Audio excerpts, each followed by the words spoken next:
What is up, everybody? Hello. Coming to you live once again from the parents' house. We got episode 12 here of the Changavi show. Welcome in.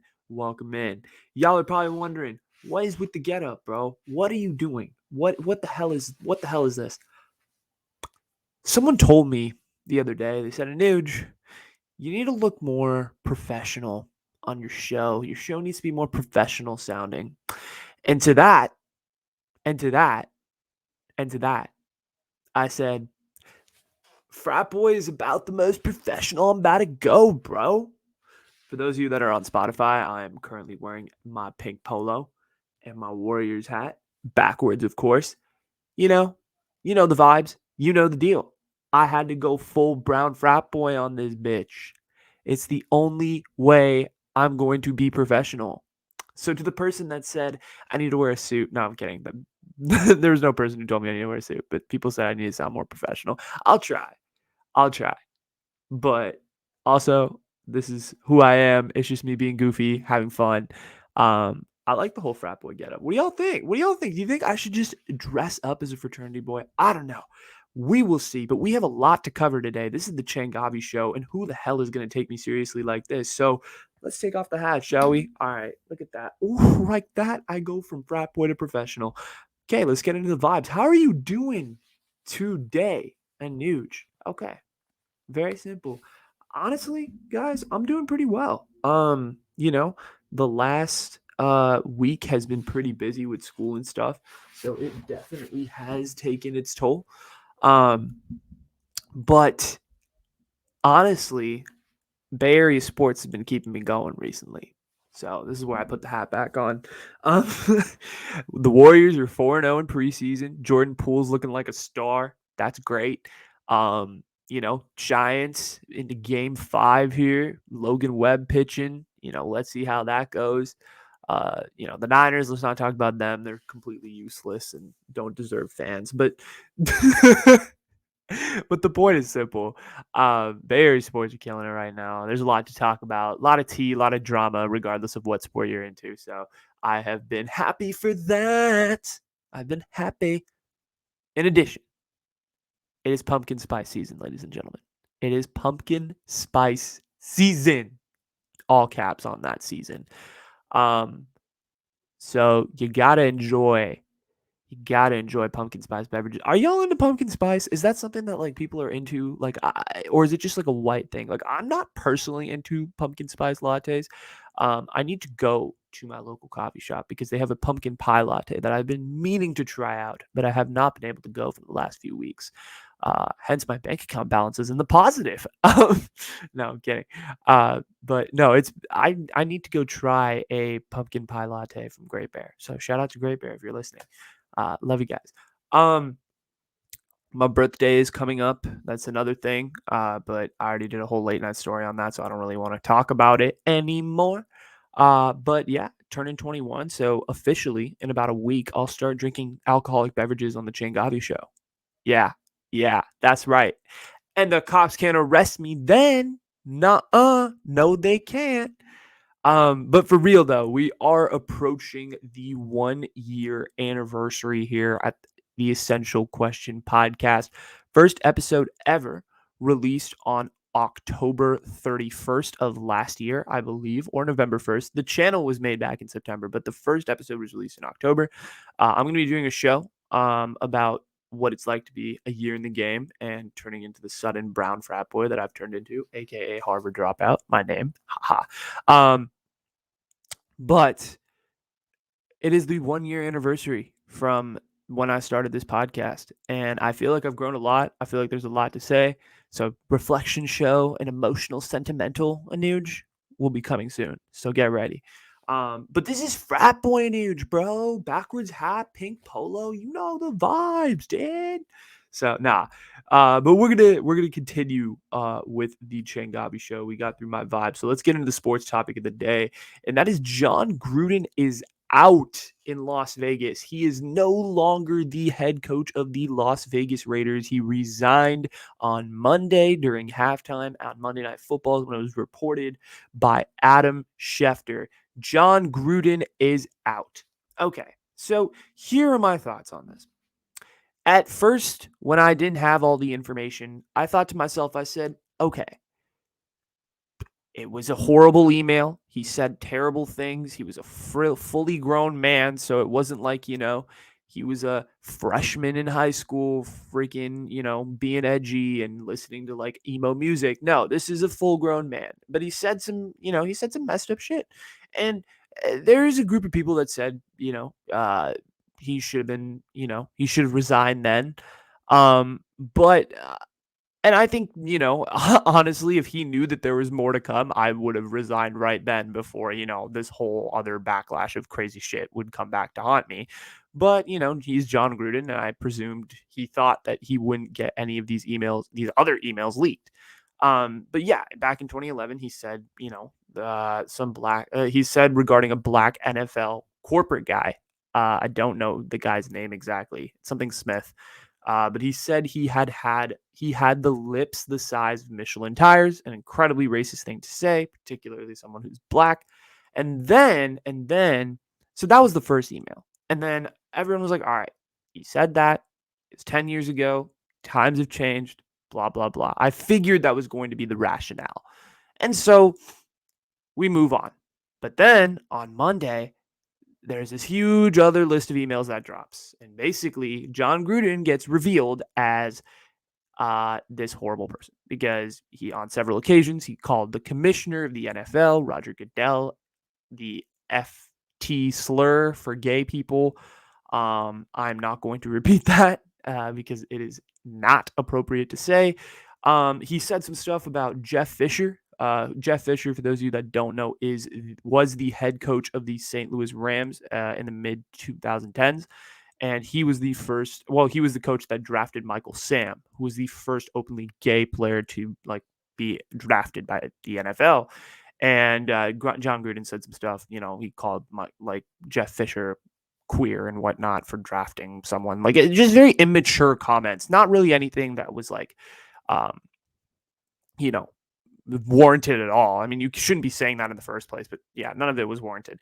And then the icing on top of his cancellation birthday cake is that he shared pictures of topless and naked pictures of cheerleaders without their consent. So so he basically just baked himself a cancellation birthday cake and got himself fired with his actions. And so it totally makes sense as to why he resigned in the grand scheme of things as we got more information. And I'm sure there's going to be more information coming out soon. What I have to say about it is it's unfortunate for his players, particularly his black players, which I presume is about 85% of his roster, because that is the average statistic in the NFL, that 80 to 85% of your roster is black. And unfortunately, ironically, actually, John Gruden was saying all this homophobic slurs, and one of his players on the team, his name is Carl Nassib. I did a segment on him. He was the first NFL player to ever come out as gay. He was the first NFL player to ever come out as gay while in the NFL, and this was this year. This was literally like 5 months ago, and now it's really these emails are coming out about his coach basically being a homophobe. So that kind of sucks, particularly for someone who was playing for this guy. Clearly, he was faking who he was and all of that. I mean, in terms of football, I thought John Gruden was an incredibly overrated coach. This was the dude that would peak in September, have a great September, upset one team, and then go on to just tank the rest of the year. He was a consistent 6-10, 7-9 squad every single year. So I mean, maybe it's a good thing for the Raiders that they lost Gruden, because he was clearly ceiling. But also, I mean, in the grander scheme of things, taking it back to just like his social justice, all the violations and all that, the NFL is clearly cracking down on social justice violations in this. Okay. And it's clear as day as to what they're doing. I mean, we're in a new era in terms of the fact that you say shit like this multiple times on multiple occasions, whether it be private email servers, whether it be whatever the hell it is, it's going to come back to bite you. This is cancel culture era. And this shit may have slid under the rug 10 years ago, but now, it's not going to. It's the era we live in. It's a very different time of day, and I think that's where we're at. I feel again like I feel bad for Carl Nassib. I feel bad for the African American players on the Raiders, just knowing that your coach was saying all this racist shit, and on top of that fact, he was being homophobic to one of the first open. He was being homophobic. I don't know if he was homophobic to Carl Nassib. We can't speculate that unless there's evidence that proves it. But I feel bad for the people on this team because there were a lot of groups that were affected, and that sucks. But it's going to be interesting because the emails have just started to release. I mean, the NFL is saying they have like 250,000 emails or something in their possession. So it's going to be pretty crazy when all of that decides to come out and reveal itself because, oh man, it is going to be interesting to see how this whole thing plays out.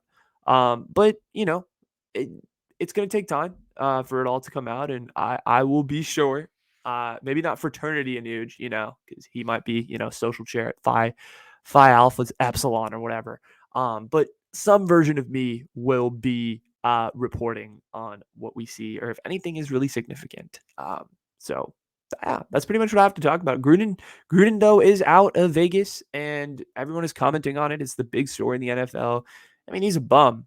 So shout out to you, John Gruden, for being an absolute bum and an idiot. So don't enjoy. I mean, he'll probably have to be ashamed. He'll never get another job in the NFL, particularly in this. Jesus Christ, particularly in this environment. I don't know if you guys heard that. That was there was a loud ass motorbike outside my house.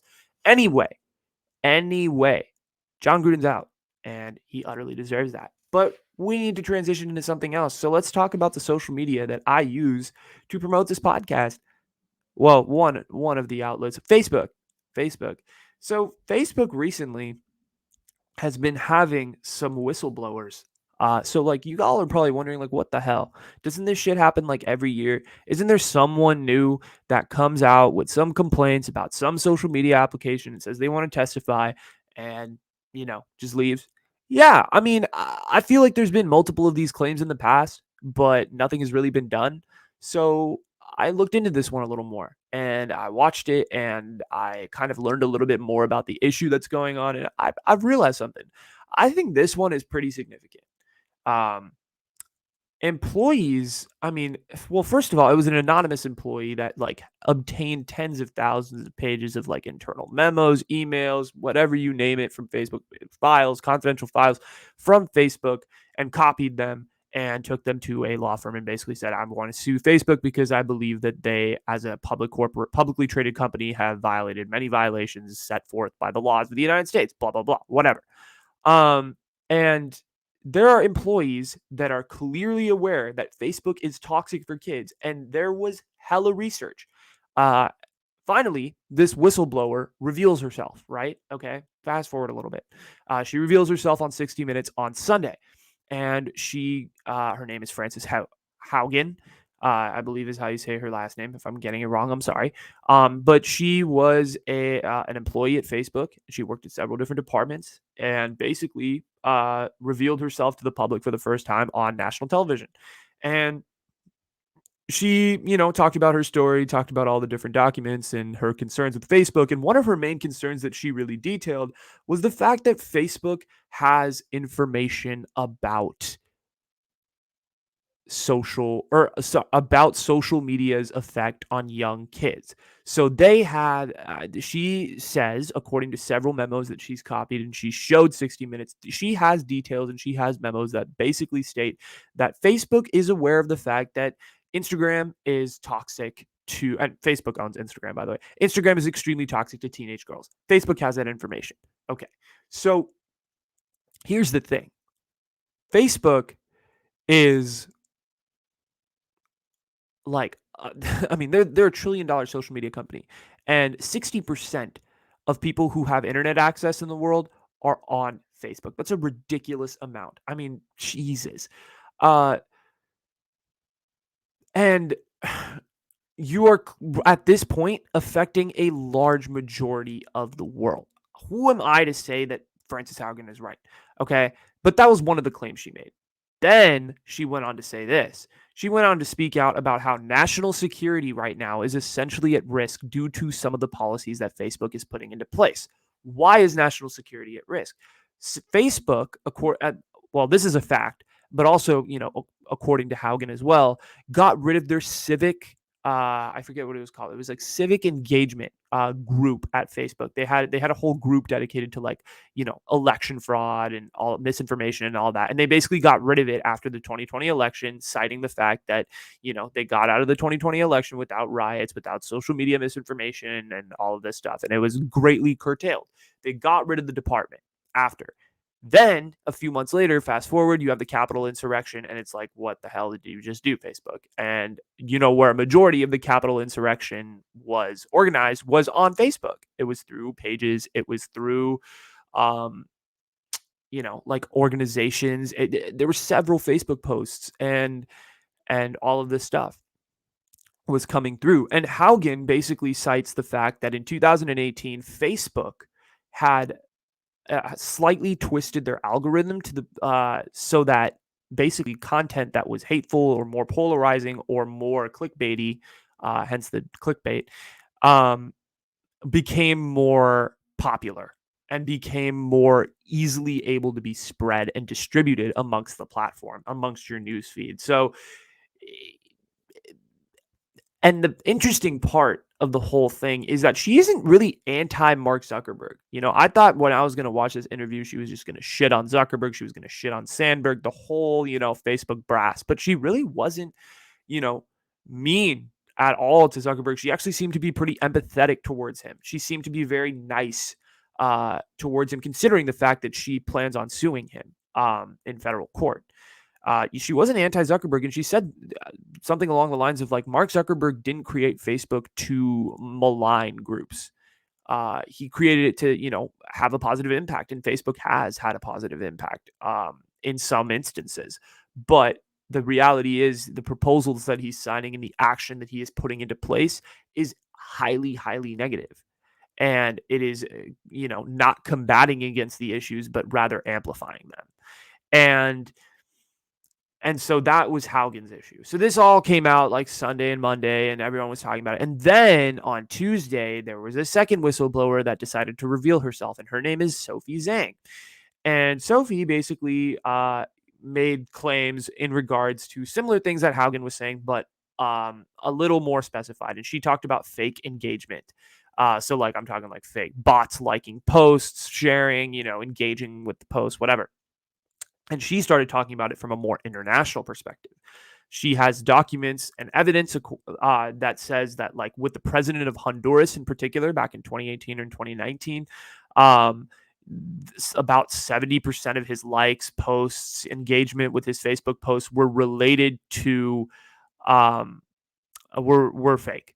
They were fake, and they were boosting his popularity and basically portraying this fake fucking image that he was, more popular than he actually was, which is a problem, right? That is a massive problem if you are looking at it in that way.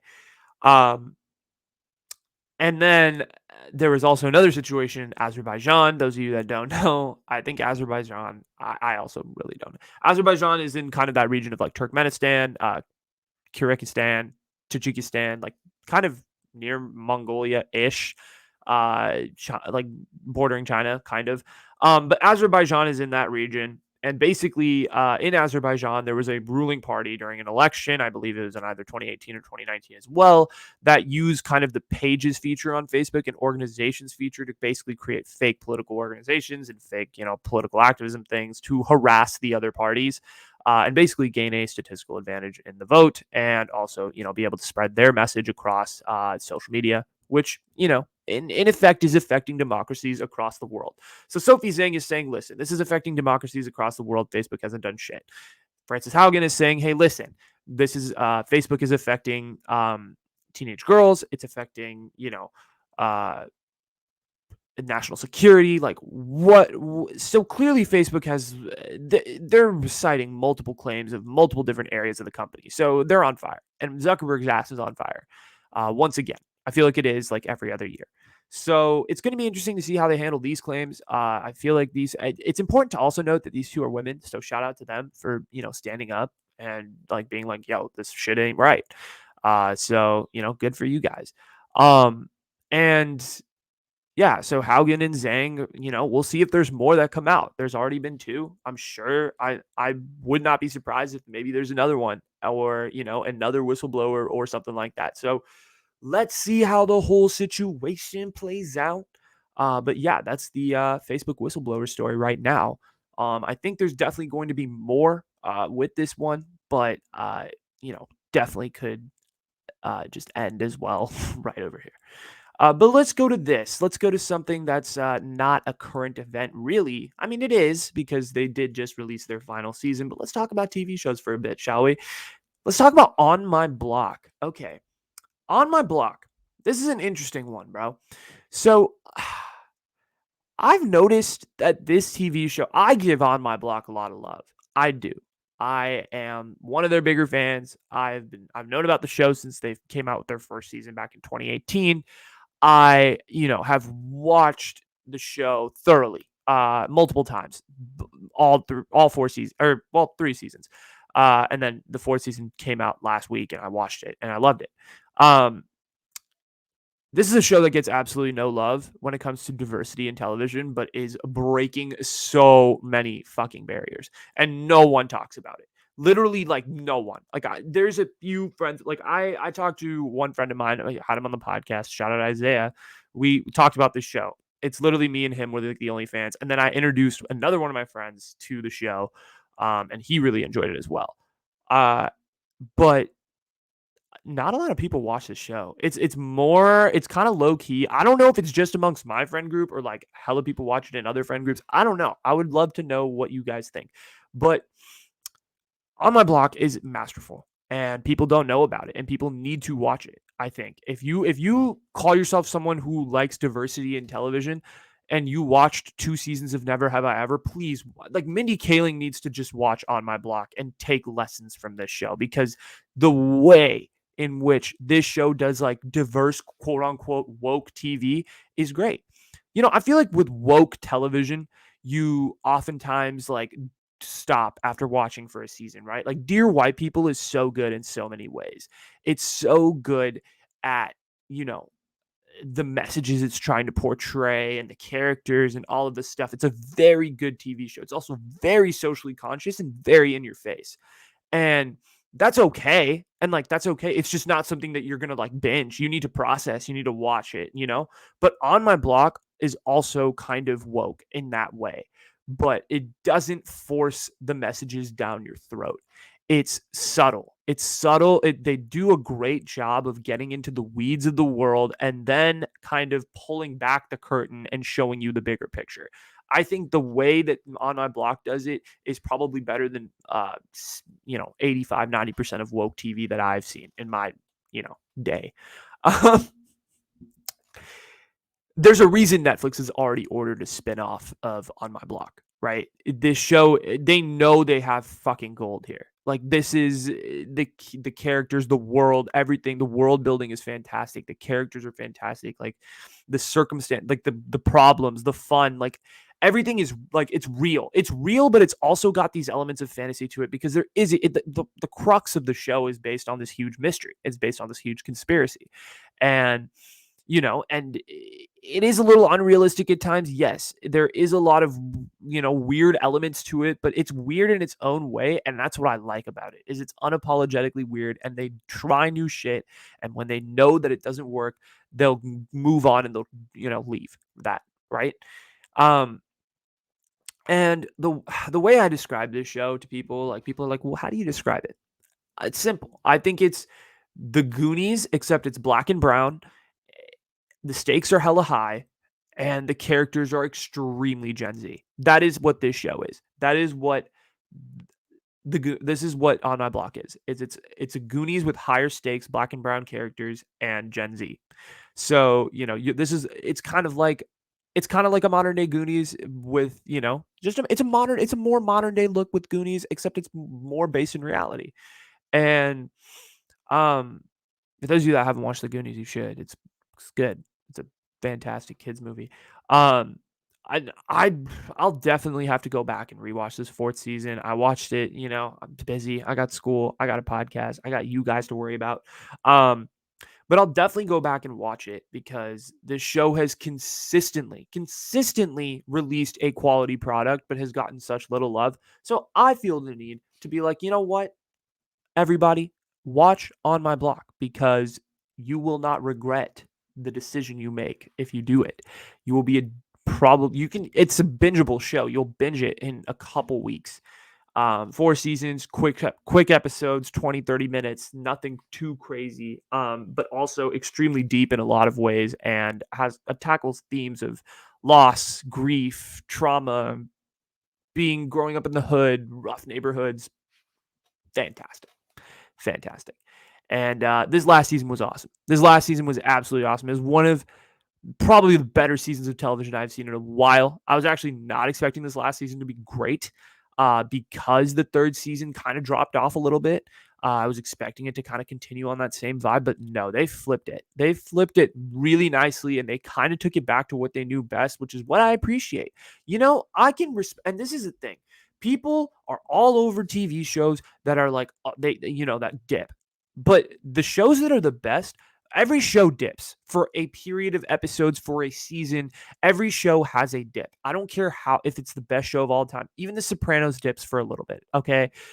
Every show has a dip, but it's what the creators come up with when things are not going right. When the show is kind of going off the rails a little bit, it's what the creators come up with to get back to that bread and butter. And that's when it's like, okay, I can see it, right?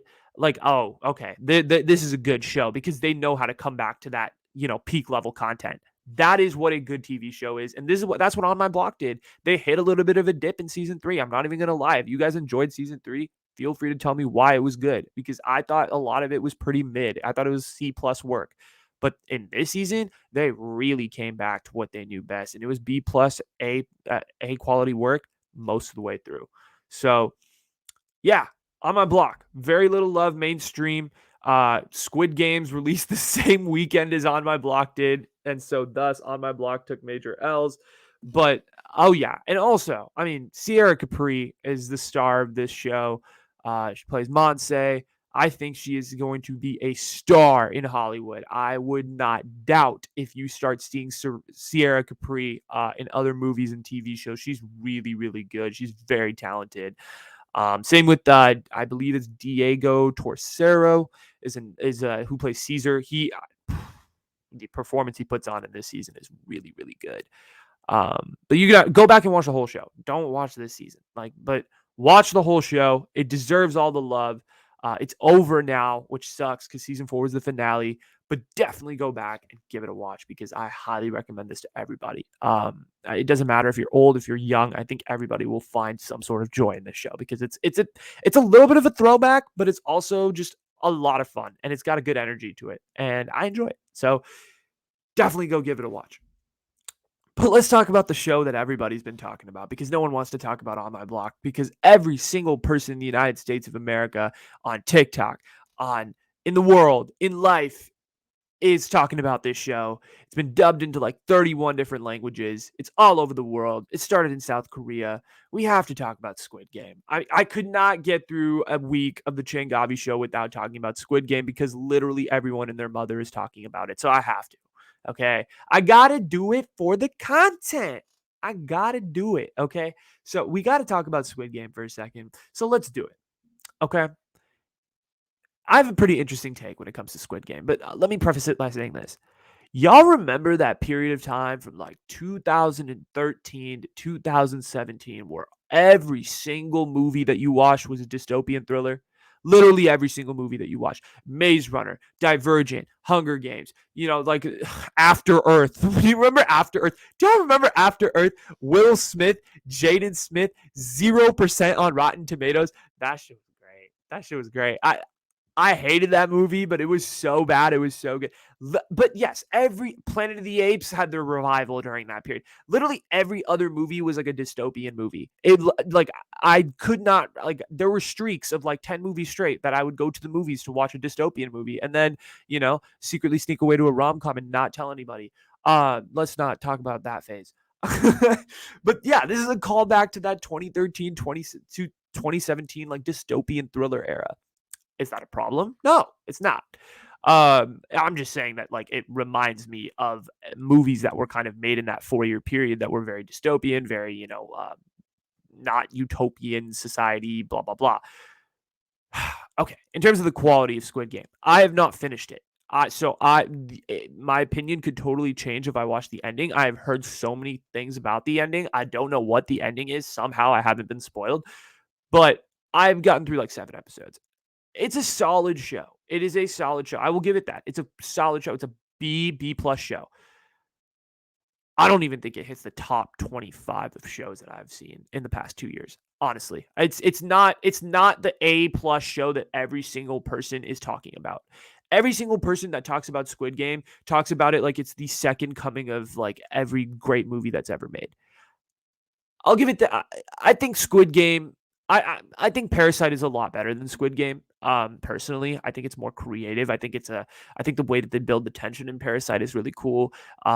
It's a very different vibe. Parasite is very cool. Like I just like the way that Parasite twists and turns and goes up and down and in the middle. Like Squid Game so far seems to be pretty linear. I'm excited for the end though, because I think the end has a twist in it. I don't know what that twist is, but I've heard people are freaking out over the ending. So I'm excited to see it. I'll give Squid Game this though, credit. It really does a great job with critiquing capitalism. It does a really good job at it. The political commentary in this show is really good. I think it's understandable if you're from an American point of view, if you're from a European point of view, it should be understandable if you're from a Korean point of view because it is a Korean TV show after all.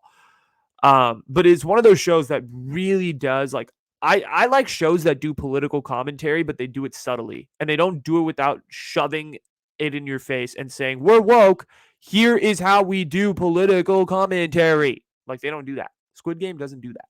Squid Game is like this show is about trying to survive. It's a dystopian thriller that sci-fi lovers will love, but if you're really a literary guy, like you will look in and like see the allegories and the metaphors and the similes in this show that you're like, holy crap, like that's cool. Like there's just little things, and like I truly enjoyed that, and I've been a fan of the subtle kind of work that they've done with the with critiquing capitalism and all that.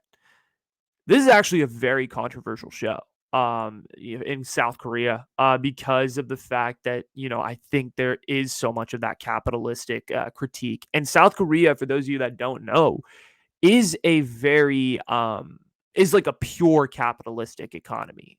There's not really much social nets. There's no, social security, government welfare. All of that stuff isn't necessarily like a big thing in South Korea. You're not living off government checks. So people are often forced to borrow from banks and loans, which kind of creates that whole idea in Squid Game of like, these are mostly middle class people, poor, working class to middle class people who are trying to pay off debts, right? And trying to win the money.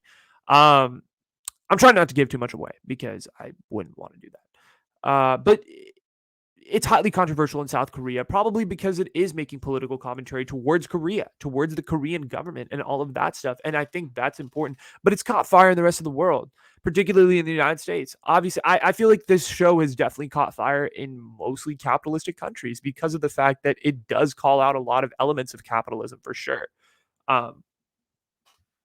And yeah, I mean, South Korea, again, full on capitalism. So it is a little more extreme, but than the United States. And so, which has socialistic influences, like I said earlier. But, and yeah, I mean, you see it in the show, like the wealth gap is massive. There's no real middle class in South Korea, according to the show. I'm sure the show is definitely embellished a little bit, but the middle class in South Korea is very difficult, right? It definitely leads to a much like larger wealth gap if you have a purely capitalistic economy than a capitalistic economy with social socialistic benefits. Like things shift a little bit, they change. So that's very interesting, for sure. Um, but yeah, I mean, overall, like Squid Game is a solid show so far. Like I have no real problems with it. I'm not like super anti Squid Game or anything. I just think it's a very, I just think it's a solid show. I don't think it's necessarily like the greatest show of all time. Like everyone's, it has the hype right now, and that's why I feel like people are so into it. But I think it'll just kind of be like one of those dystopian shows. Again, I have not finished it, so maybe it'll catapult up there. But we'll see. So far, 7 episodes in, it's solid. Yeah, that's probably what I'll say about Squid Game, because there isn't really much else to say about it, to be honest. Okay, so let's get into our politics topic of the day. We talked about Squid Game. We're talking about capitalism. Let's transition into the politics topic of the day. Come on now. We got 2 more topics to go. Let's get it. I want to talk about midterms, not school midterms. So for those of you that are like, college students like me, you don't worry. Okay. I'm not going to, criticize you if you got a C- on your calc midterm. Mom and dad, sorry. No, I'm kidding. Not taking calc this year. So that's good. Because I'm a communications major now, and communications majors don't need to take calculus, which was, utterly pointless for me. I questioned the merits of mathematics and all of it. But that is not the point. I'm not here to talk to you about my mathematical therapy issues. I'm here to talk to you about the midterms that we have in 2022. Why most of you are like, Anuj, why should I care? This is so boring. Goodbye. Okay. This is why you should care. Because the 2022 midterms are going to have massive consequences on the 2024 presidential election, which is going to have all the hype. So let's talk about the 2022 midterms for a second. Okay. They're obviously a year away, like I said, and they're subject to change. There's definitely a lot in this piece that is going to be subject to change, because we are a year away and we don't have all the information. We don't even have most of the candidates that are running. But definitely this is something to follow. And this is a storyline that everyone's going to be following until November of 2022, where we, find out what happens. The Democrats are in trouble. Okay. That's what I will say. I'm not trying to, side with the Democrats and the Republicans. Like I said, I'm a moderate. I don't really tend to side with anybody politically. I just look at it from like a unbiased point of view. Democrats have majority right now, today. The Democrats have the majority in the House, 220 seats to 212 for the Republicans. Okay, so they do have the majority. It's a very slight majority. The problem is, for the Democrats in 2022, is that there are a lot of retirements that are happening within the House. Okay, and they're on both sides, both Republican and Democrat. However, most of the Democratic seats that are retiring are in districts that are either barely Democrat, like I'm talking like, Democrats lead by 1 percentage point, 2 percentage points, or are slightly Republican. Republicans lead by 1 percentage point or 2 percentage points. They're toss-up districts. So you're looking at a lot of House seats that I'm talking maybe 10 House seats right there that are, in slightly Democratic districts, swing districts, essentially. So these toss-up seats and the, sudden mass exodus of retirements are definitely something to watch out for. And if the Republicans can take a couple of those 50-50 seats, based on the way this administration has been trending, based on the way that Biden's favorability rating has been dropping, you could see a Republican majority House in 2022, potentially. We don't know how it's going to work out. We don't know how the whole thing's going to crack out. It could very well, be the Democrats' favor. We will see. I can't even give you a prediction because I don't really know all the information. We're gonna have to get closer and closer to the day. But I was looking at 538 today, and they were saying very simply that the Democrats are in trouble when it comes to the House. And I tend to agree. And I looked at more charts and I saw that, yes, there are a lot of swing districts right now. In these like retired House people districts that are not Democratic strongholds and they're not Republican strongholds. They're more 50-50. So it's going to be interesting to see how those races play out. Okay. Let's talk about the Senate. So those of you that don't know, the Senate right now is technically it's what is it? technically the Republicans, or sorry. Okay. So here's how it works right now. So, for those of you that don't know, Kelly Loeffler, if you don't remember her, she was like defeated in the 2021 Georgia runoff at the beginning of this year, where Raphael Warnock basically was able to defeat her in the runoff to take kind of the rest of the incumbent's term. So that's 2 years. Raphael Warnock basically has 2 years in the Senate. Okay, uh, less I would argue, probably like a year. Literally, no, 2 years. 2 years. He has 2 years in the Senate. Okay. And he's a Democrat. And there was another Democrat that won in Georgia by the name of John Ossoff.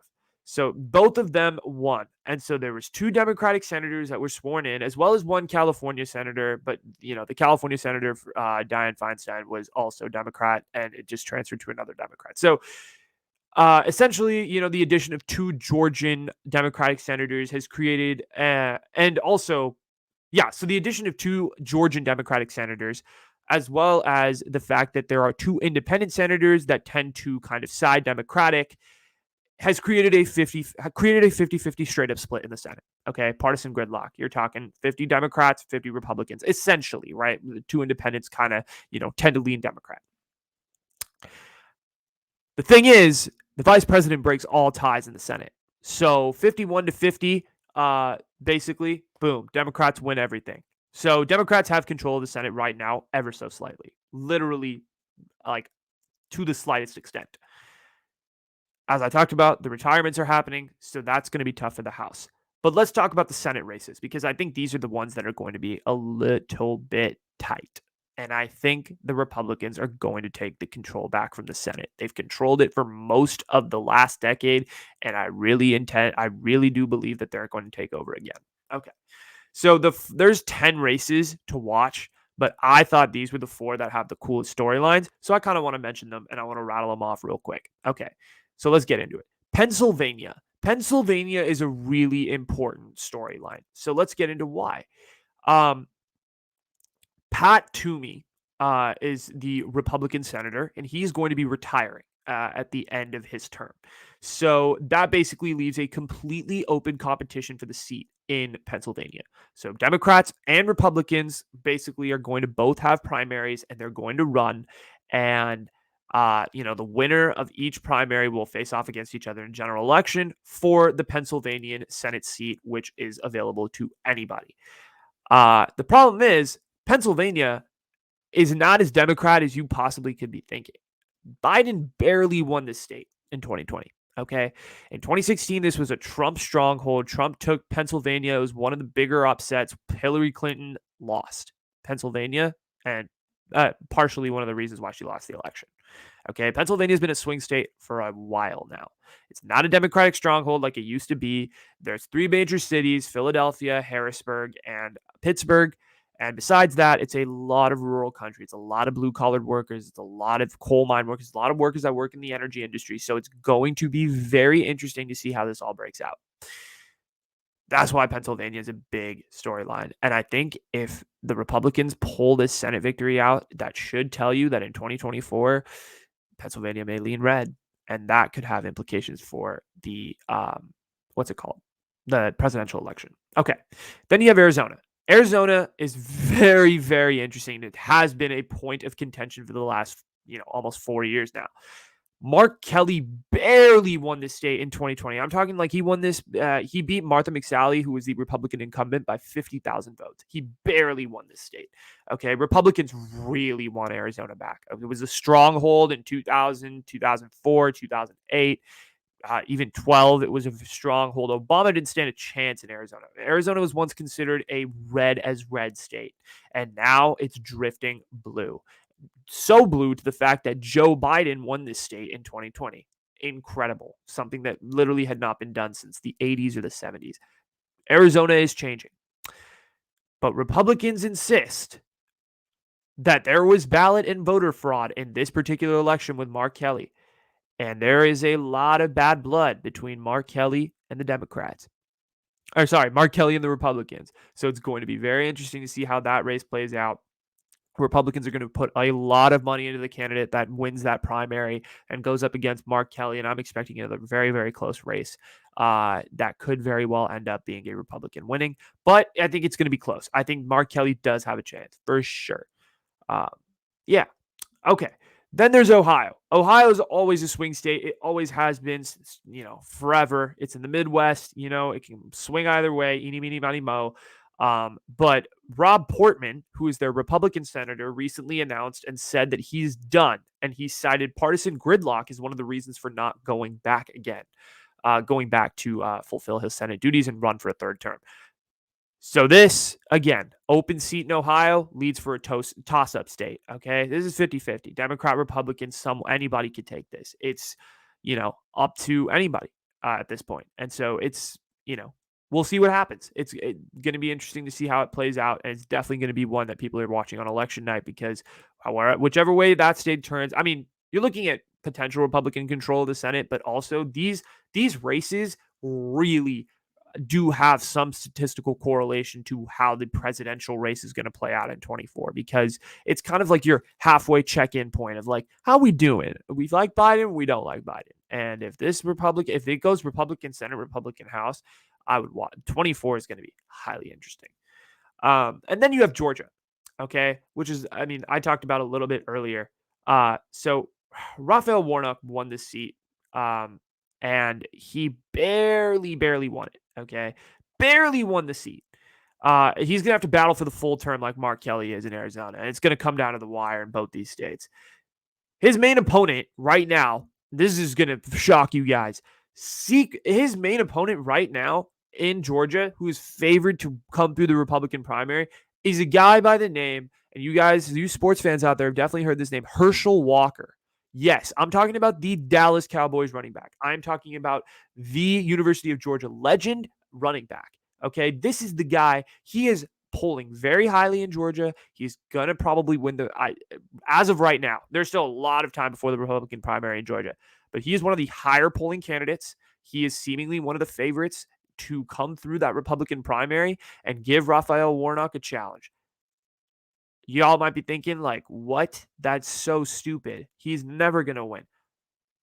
You say the name Herschel Walker in the South. He's a Trump ally. He's Herschel Walker. He's got clout. That name has clout.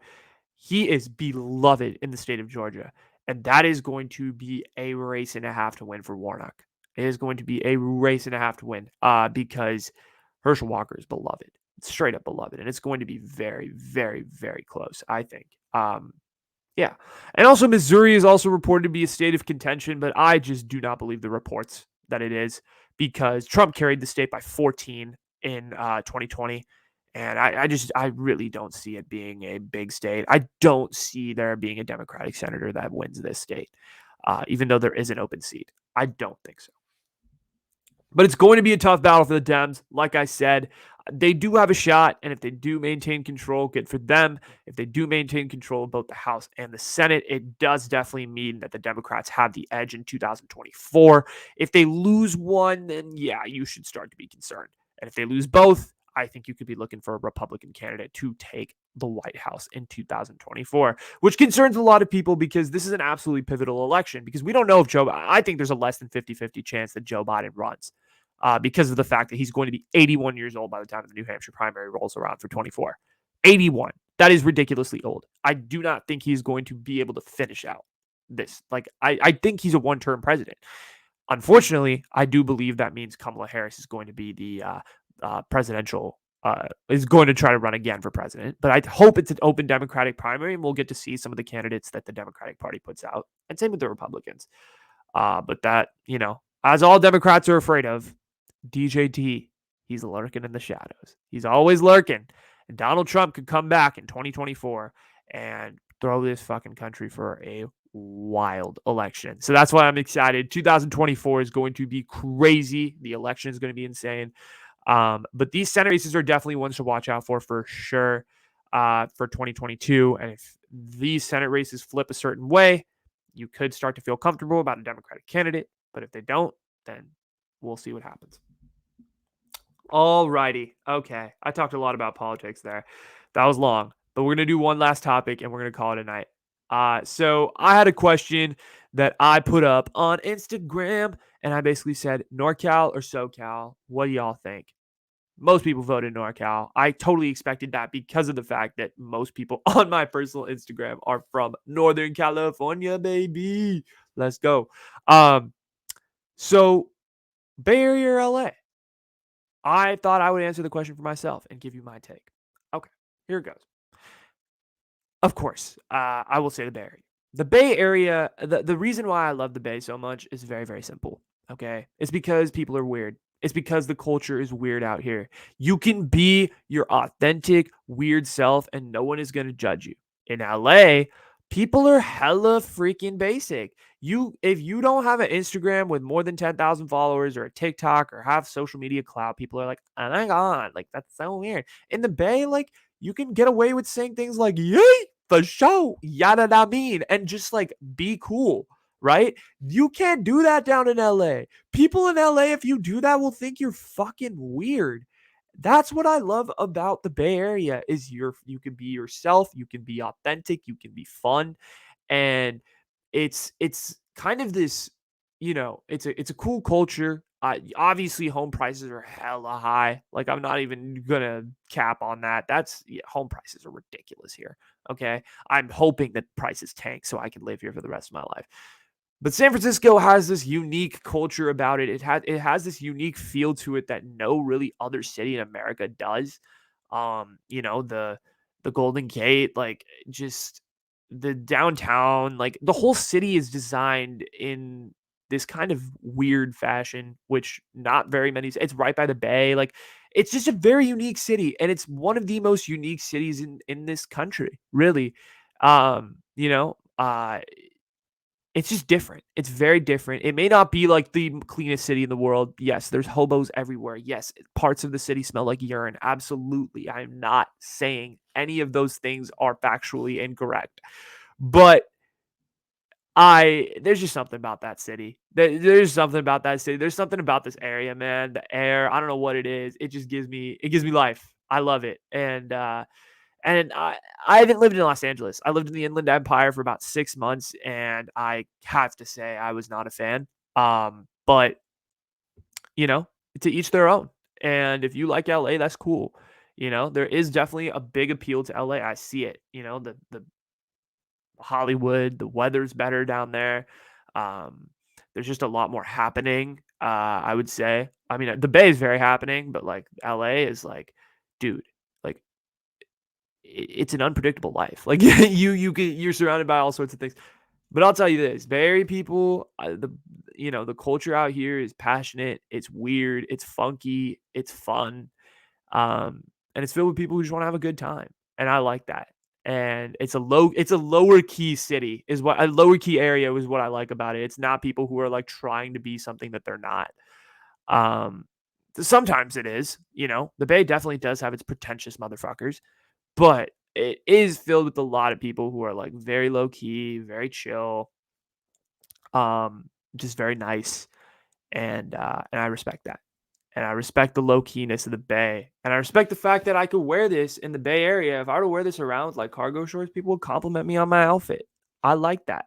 I like that about the Bay. Plus, I got all their sports teams in the background. So what is there not to hate? What is there not to hate? I mean, I've heard people like straight up hate on the Bay Area. They're like, "Oh my god, like it's dog water, like blah blah blah blah." I'm like, dude, like, yeah, you grew up in the suburbs. Like, yeah, it sucks. I totally, totally get that. Like it wasn't happening growing up or whatever. Like you wanted it, but like, dude, you get so many opportunities out here in the Bay. Like, you get so much stuff you can do. It's really just like honestly, there's so much shit happening here, and it's the culture of innovation for a reason. There's a reason why tech exists in the Bay Area.